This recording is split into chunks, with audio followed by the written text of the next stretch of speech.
बच्चों सुप्रभात। मैं Arun Kumar residential Paramount mission school से यूट्यूब चैनल में आप लोगों का हार्दिक स्वागत करता हूं। पिछले वीडियो में हम लोगों ने पाठ 2 लाला जी चैप्टर को पढ़ा था और आज उसका प्रश्न उत्तर आप लोगों को बताया जा रहा है, जिसमें सबसे पहले है मौखिक प्रश्न उत्तर। प्रश्न नंबर 1, यह पाठ किस विधा में रचित है? इसका उत्तर है संस्मरण विधा। प्रश्न 2, इस पाठ के लेखक का क्या नाम है? इसका उत्तर है जिम कार्बेट। प्रश्न नंबर 3, स्टीमर किस घाट पर आया था? उत्तर है मोकामा घाट। प्रश्न नंबर 4, लेखक उन दिनों किस घाट पर काम कर रहा था? उसका भी उत्तर है मोकामा घाट। ये थे मौखिक प्रश्न उत्तर। अब हम लोग लिखित प्रश्न उत्तर में चलते हैं। प्रश्न 1, लेखक ने घाट पर खड़े होकर किस दृश्य का अवलोकन किया?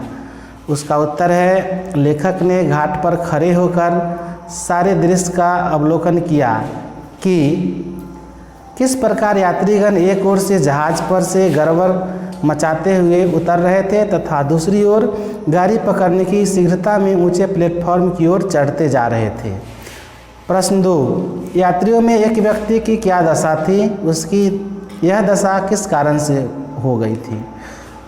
उत्तर है यात्रियों में एक व्यक्ति की दशा दयनीय थी। उसकी यह दशा गंभीर बीमारी से ग्रसित होने से थी। तीसरा प्रश्न, उस यात्री ने लेखक को क्या बताया? उत्तर, उस यात्री ने लेखक को बताया, मुझे गाड़ी से क्या लेना देना है साहब, मैं तो मर रहा हूँ।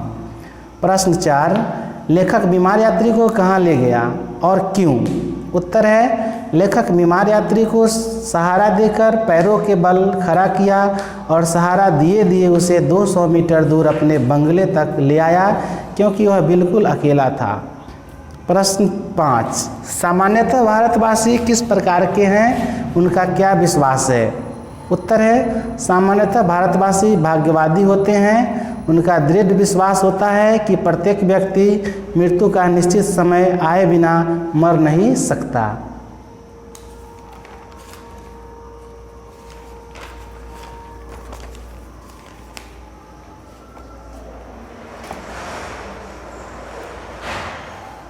प्रश्न 6, लेखक ने रोगी का इलाज किस प्रकार किया?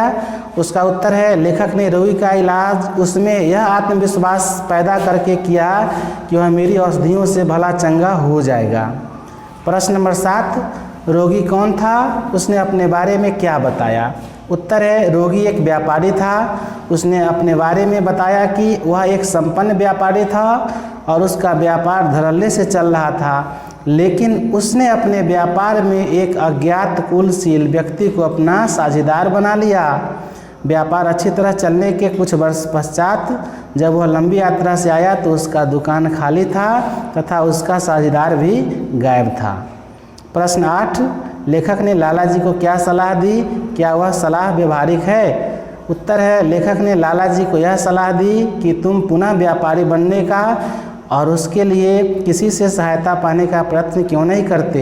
हाँ, यह सलाह व्यवहारिक है। प्रश्न नंबर 9, लेखक ने लाला जी की क्या सहायता की तथा इस सहायता का क्या सुखद परिणाम निकला? उत्तर है लेखक ने लाला जी को विदाई करते समय गया जाने का एक टिकट और 100 रुपये के 5 नोट देकर उसकी सहायता की।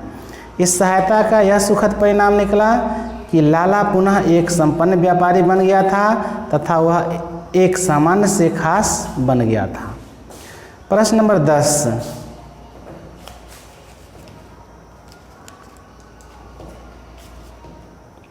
लाला जी ने लेखक के एहसान का बदला किस प्रकार चुकाया? उत्तर है लाला जी ने लेखक को 500 रुपये तथा 25% के हिसाब से लिया गया कर्जे का कुल रकम चुकाया तथा 11 वर्षों तक प्रति वर्ष अपने बाग से चुने हुए उत्कृष्ट आमों की एक विशाल टोकरी लेखक को भेंट स्वरूप भेजते रहे। उसके बाद है अधिग्रहण संबंधी प्रश्न, जिसमें गद्यांश दिया हुआ है। उस गद्यांश को पढ़ के पढ़ेंगे आप लोग, और उसमें कुछ प्रश्न है जिसको हल किया गया है और बताते हैं। भारत के लोग कैसे होते हैं? उत्तर है भाग्यवादी। प्रश्न नंबर 2, भारतवासियों का क्या दृढ़ विश्वास है? उत्तर है भारतवासियों का दृढ़ विश्वास है कि प्रत्येक व्यक्ति मृत्यु का निश्चित समय आए बिना नहीं मर सकता। 3, प्रश्न नंबर 3, क्या भारत के लोग निर्भय होते हैं? उत्तर है नहीं। प्रश्न 4, यह कैसे पता चलता है कि भारत के लोग हैजे से काफ़ी भयभीत रहते हैं? उत्तर है जितने लोग वास्तविक रोग से मरते हैं उतने ही महामारी रूपी रोग हैजे के डर से मरते हैं। अब बहुविकल्पी प्रश्न जिसके एक उत्तर सही हैं। प्रश्न नंबर 1, यात्रीगण स्टीमर से हरबरी में क्यों उतर रहे थे? उसका उत्तर है उन्हें ब्रॉड गेज की रेलगाड़ी पकड़नी थी। प्रश्न नंबर 2, बीमार यात्री कहाँ लेट गया? उत्तर है गंगा नदी के किनारे। तीसरा है लाला जी कितने दिनों में अपनी राम कहानी सुनाने के योग्य हो गया? उत्तर है 1 सप्ताह में। इसके बाद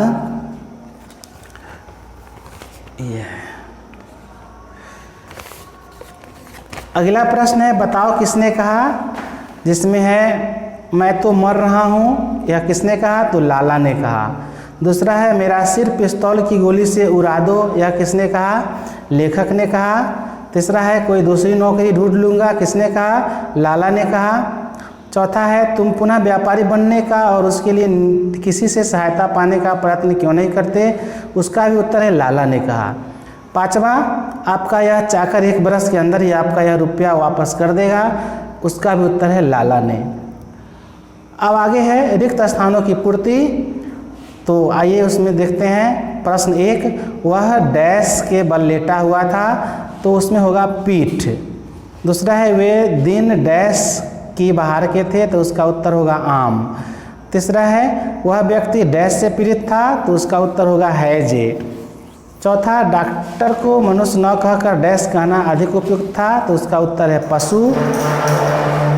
पांचवा है लाला जी लेखक की बचत का डैश प्रतिशत भाग लेता गया, उसका उत्तर है 25%। इस तरह से आप लोगों का पाठ 2 का प्रश्न उत्तर समाप्त हो चुका है, और भाषा अध्ययन उसको स्वयं करेंगे, और इस प्रश्न उत्तर को अपने फेयर कॉपी में साफ साफ एवं सुंदर अक्षरों में करके मैसेज के अनुसार आप लोग विद्यालय में जमा करेंगे। Thank you.